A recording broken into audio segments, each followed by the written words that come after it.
राधे राधे। आज हम एक बहुत इंपॉर्टेंट कॉन्सेप्ट को समझने जा रहे हैं। हम सप्तम भाव से बहुत सारी चीजों की विवेचना करते हैं। जैसे सप्तम भाव सबसे प्रोमिनेंट रूप से तो शादी को दिखाता है, स्पाउस को दिखाता है, शादी होने के इवेंट को, बिजनेस को भी दर्शाता है, सोसाइटी को भी दिखाता है, पार्टनरशिप को भी दिखाता है। ये सारी चीजें, इवन ट्रैवलिंग को, बिजनेस से रिलेटेड ट्रैवलिंग को भी वो सप्तम भाव भी दिखाता है। सप्तम भाव और उसका भावपति ये सारे इवेंट के बारे में चीजें हमें बताता है। प्रोमिनेंट से जब हम बोलते हैं कि एक्टिवेट हो गया सप्तम का, तो ये बेसिकली ये सारी चीजें एक्टिवेट हो जाती है। हम इसको कैसे समझे कि इससे शादी ही होगी, क्योंकि सप्तम में होने वाली चीजें बहुत सारी है।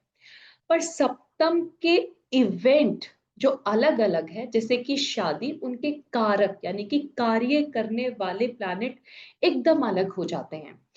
जिसके लिए एक मेल की कुंडली में वीनस शादी को दिखाता है, फीमेल की कुंडली में मार्स शादी को दिखाएगा।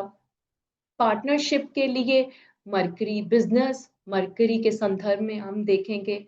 ये सारी चीजें जो कार्य करने वाला, बेसिकली उसके अंदर जो कारक है वो बिल्कुल अलग हो जाता है। वो भाव और भावपति के उसमें नहीं होता है कार्य करने वाला, वो क्वालिटी को दर्शाता है।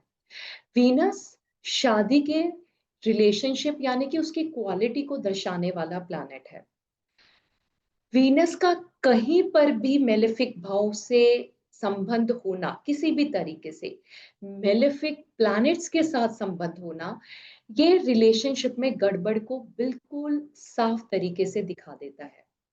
और हमेशा याद रखना, किसी भाव से उसका 12th भाव, उस पर्टिकुलर भाव से जो 12th भाव होता है, वो हमेशा उसकी वीकनेस को बताता है। तो सप्तम से जो छठा भाव है, वो सप्तम का 12th है, जो सप्तम की वीकनेस को बताने वाला भाव है। और वो लगन से भी छठा है, यानी कि लगन का भी एक वीक पॉइंट है। और शादी, पर्टिकुलर जब हम शादी के इवेंट को देख रहे हैं, वो छठा भाव उसको भी वीक। तो शादी के लिए छठा भाव, 6th भाव बहुत इंपॉर्टेंट तरीके से देखा जाता है। राधे राधे।